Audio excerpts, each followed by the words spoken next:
નમસ્કાર વિદ્યાર્થી મિત્રો, અમારી ટીઆર પ્રભાત સર ચેનલમાં આપનું હાર્દિક સ્વાગત છે। ધોરણ 10નું ગુજરાતીના વ્યાકરણનો ટેસ્ટ 50 માર્ક્સનો કાઢ્યો છે। આમાંથી બોર્ડની એક્ઝામમાં ઘણા બધા પ્રશ્નો પૂછાવાની શક્યતાઓ છે, પૂછાઈ પણ શકે મિત્રો આમાંથી જ। તો ખાસ કરીને આ ટેસ્ટ આપો। ઘણા બધા પ્રશ્નોનો સમાવેશ આમાં કર્યો છે જે પૂછાઈ શકે એવા છે, અગાઉની પરીક્ષામાં પણ પૂછાઈ ચૂક્યા છે એવા। રૂઢિપ્રયોગના અર્થ આપો, શબ્દ સમૂહ માટે એક શબ્દ આપો। દરેક મુદ્દાને વિગતવાર રીતે અહીંયા મૂક્યો છે। એક પણ મુદ્દો છૂટી ન જાય એવા પ્રયત્નો પણ આપણે કર્યા છે મિત્રો। અહીંયા તળપદા શબ્દોનો અર્થ આપો, તળપદા શબ્દો પણ આપણે અહીંયા લીધા છે, તો એ દરેક તળપદા શબ્દોનો અર્થ સમજી વિચારીને આપજો। દરેક પાઠમાંથી અને કાવ્યમાંથી જ લેવામાં આવ્યા છે। વિરુદ્ધાર્થી શબ્દોના અર્થ આપો, એ પણ 5 માર્ક્સના આપણે લીધા છે અને કુલ 10 વિરુદ્ધાર્થી શબ્દો લીધા છે। 2 સાચા પડે તો 1 માર્ક્સ, 10એ 10 સાચા પડે તો 5 માર્ક્સ પૂરા। સમાનાર્થી શબ્દો પણ આપણે અહીંયા લીધેલા છે। દરેક મુદ્દાનો સમાવેશ થઈ જાય વ્યાકરણમાં, એક પણ મુદ્દો ન રહી જાય એવા પ્રયત્નો કરવામાં આવ્યા છે। ધ્વનિ ઘટકો જુદા પાડો, જે આપણે ધ્વનિ શ્રેણી, સ્વર અને વ્યંજન જુદા પાડતા હોય છે તે મુદ્દો છે।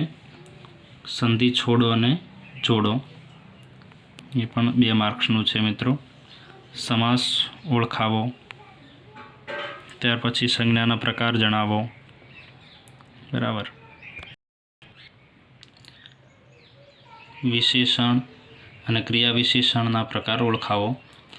એમાં પહેલાં 2 જે છે એ વિશેષણના છે અને ત્યાર પછીના 2 છે 57 ને 58 એ બંને ક્રિયા વિશેષણના છે।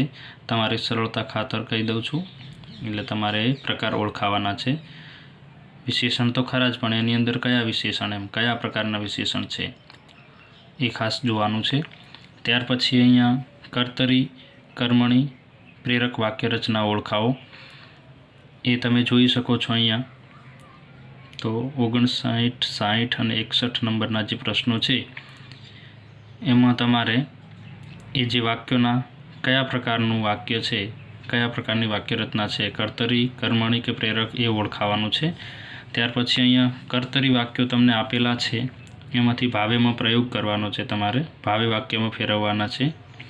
ત્યાર પછી અહીંયા નિષેધમાં રૂપાંતર કરવાનું છે। વિધાન વાક્ય આપેલું છે અને નિષેધક વાક્ય બનાવવાનું છે તમારે। ત્યારબાદ અહીંયા અલંકારના મુદ્દાને પણ આપણે સમાવેશ કરેલો છે। 5 પ્રશ્નો અલંકારના લીધા છે, 5 માર્ક્સ છે। એમાં તમે અહીંયા જોઈ શકો છો અલંકારના આપણા અભ્યાસક્રમમાં આપેલા દરેક મુદ્દાનો સમાવેશ કર્યો છે। અહીંયા પ્રશ્ન 5 પ્રશ્નો અલગ અલગ અલંકારમાંથી લીધેલા છે, તો શાંતિથી જોઈ વિચારી સમજીને જવાબ આપવા વિનંતી। ત્યારબાદ છેલ્લો મુદ્દો આપણો માગ્યા મુજબ ઉત્તર આપો, એ છંદનો મુદ્દો છે 5 માર્ક્સનો। એમાં પહેલો શિખરણી છંદનું બંધારણ, યતિ, અક્ષરો જણાવી એક ઉદાહરણ આપવાનું રહેશે। ત્યાર પછી 72 નંબરનો પ્રશ્ન છે, એમાં તમને ઉદાહરણ આપેલું જ છે અને એ ઉદાહરણ પરથી છંદને તારવવાનો છે, કયો છંદ છે એ બધું વિગતે સમજાવવાનું રહેશે। ત્યારબાદ એક બીજું પણ ઉદાહરણ આપેલું છે અને એનો છંદ ઓળખાવાનો છે। ત્યારબાદ પ્રશ્ન છે 74 નંબરનો કે દોહરો છંદનું ઉદાહરણ આપી વિગતે સમજાવો।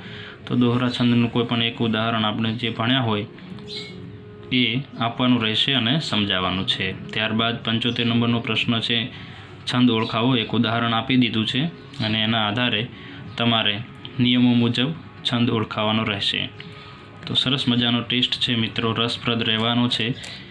દરેક જણ ટેસ્ટ આપી અને પોતે જાતે જ પ્રામાણિકતાથી સોલ્યુશન કરી એના જવાબો સાચા છે કે ખોટા, કેટલા જવાબ સાચા પડ્યા કોમેન્ટમાં જરૂરથી જણાવજો મિત્રો।